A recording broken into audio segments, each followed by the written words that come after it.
নমস্কার বন্ধু, আমি পাপড়ি কিচেন থেকে বলছি। তোমরা সবাই কেমন আছো? দেখো, নতুন একটা রাজকীয় স্বাদের কবুতরের মাংস রান্না করব নিয়ে চলে আসলাম। নিয়ে নিচ্ছি আস্ত আস্ত কবুতর। এটা কিন্তু আমার ভাই অনেক দূর থেকে নরসিংদী থেকে নিয়ে আসছে, কারণ ওরা কবুতর পালে। আর ওখান থেকে 4টা দিদির জন্য নিয়ে আসছে। আর এখন আমি এই কবুতরটা কেটে ধুয়ে সুন্দর করে পরিষ্কার করে নেব। আর কারণ বাচ্চাগুলো একবারে কচি, মানে খাওয়ার উপযোগ্য। এই অবস্থায় কবুতরের মাংসগুলান খেতে হয়। আর বন্ধুরা, তোমরা তো জানো, দেখো আমি কত সুন্দর করে কবুতর একবারে আস্তে আস্তে কেটে নিয়েছি। আর মাঝখান থেকে আমি সুন্দর করে সব কিছু বের করে সুন্দর করে ধুয়ে নিয়েছি। আর ছোট ছোট করে দিয়ে দেব আলু, যেহেতু আমার ছেলে খুব আলু পছন্দ করে, এর জন্য ওর জন্য আমি আলুটা নিয়েছি। অল্প কিছু আলু নিয়েছি, বেশি না। আর এখন দেখো, আর কত সুন্দর আমি একবারে সম্পূর্ণ। এখন আমি চুলায় কড়াই বসিয়ে দিলাম। কড়াইতে দিয়ে দিলাম পর্যাপ্ত পরিমাণে সাদা তেল। এখন আমি আলুগুলো ভেজে নেব। এটা বাদামি কালার করে ভেজে নেব। আলুটা আমার দেয়া হয়ে গেছে। এখন আমি দিয়ে দেব স্বাদ মতন একটু লবণ, আর দিয়ে দেব একটু হলুদ, কারণ এটা আলুটা গোল্ডেন কালার আসবে আর দেখতে বন্ধুরা সুন্দর লাগবে।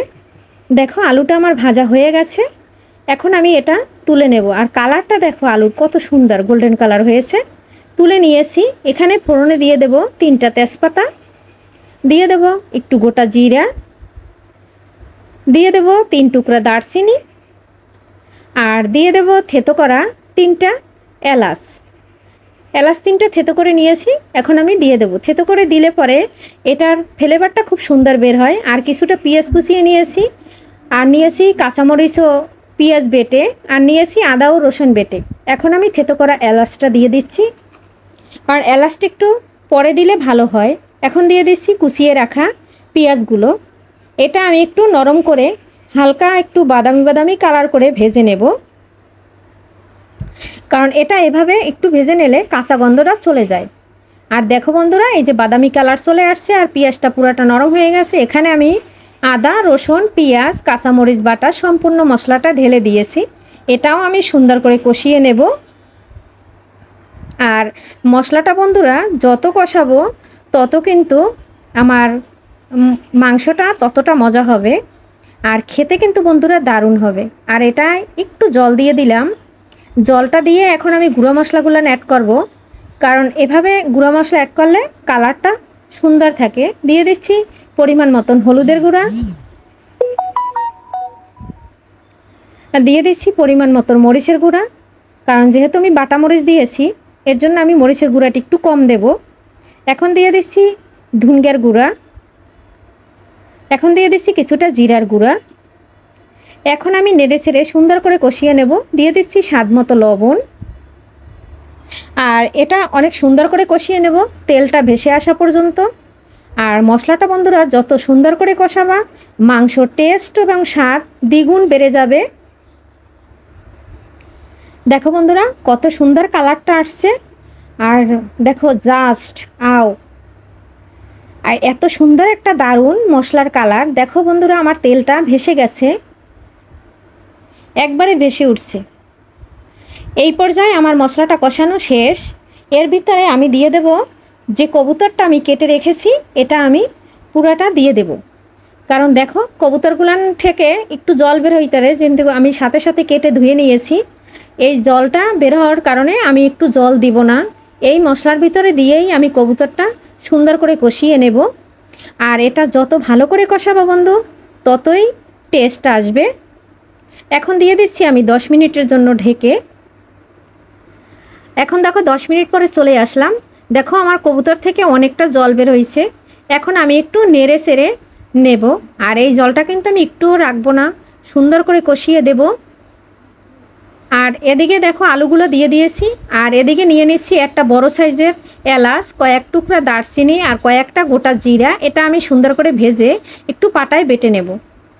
দেখো বন্ধুরা, আমার ভাজা হয়ে গেছে। এখন আমি পাটায় বেটে নেব। পাটায় দিয়ে দিয়েছি, একটু জল দিয়ে বেটে নেব। আর এদিকে দেখো আবার 10 মিনিট পরে চলে আসলাম। মুরগিটার আমার ঝোলটা প্রায় শুকিয়ে গেছে, আর এটা একবারে সম্পূর্ণ শুকিয়ে কষিয়ে নেব।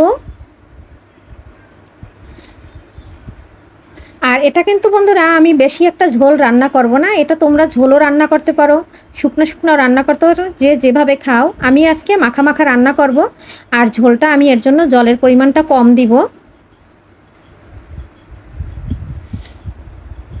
আর এভাবে পাপড়ি কিচেনের ভিডিও যদি তোমাদের ভালো লাগে একটা লাইক কমেন্ট শেয়ার দিতে ভুলবে না।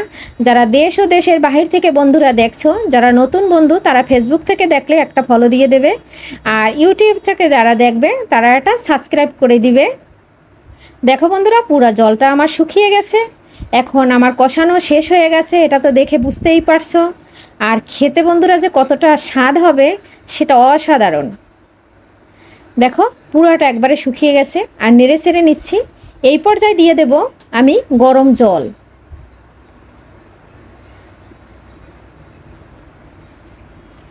গরম জলটা দিয়ে নেব, আর ঝোলটা আমি একটু কমেই রান্না করব তাই আমি কম দিচ্ছি, আর দিব না জল।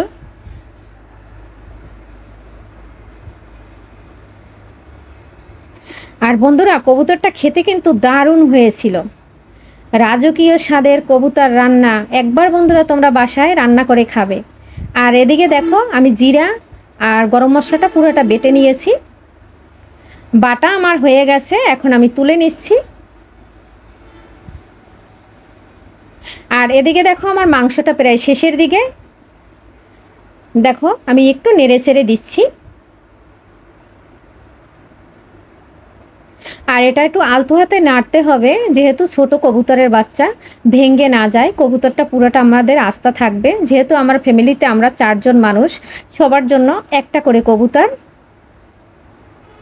আর সম্পূর্ণ আমার মাংসটা আলুটা পুরাটা সিদ্ধ হয়ে গেছে। এ পর্যায়ে দিয়ে দিচ্ছি ফ্লেভারের জন্য 4টা বড় সাইজের কাঁচামরিচ। এখন আমি দিয়ে দেব যে গরম মশলাটা বেটে রাখছি, এটা দিয়ে দেব। এটা দিয়ে বন্ধুরা আমি একটু নেড়ে ছেড়ে নেব। নেড়ে ছেড়ে আমি 5 মিনিটের জন্য ঢাকনা দিয়ে ঢেকে দেব।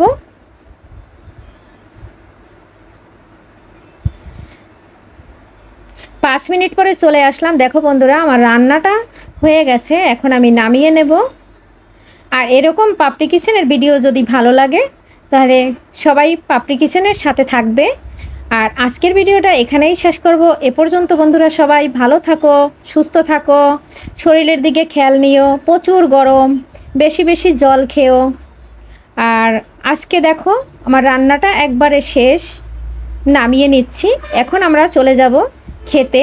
আজকে আমরা দুপুরের লাঞ্চ করব এই কবুতরের মাংস দিয়ে। নতুন কোনো ভিডিও নিয়ে দেখা হবে পরবর্তীতে।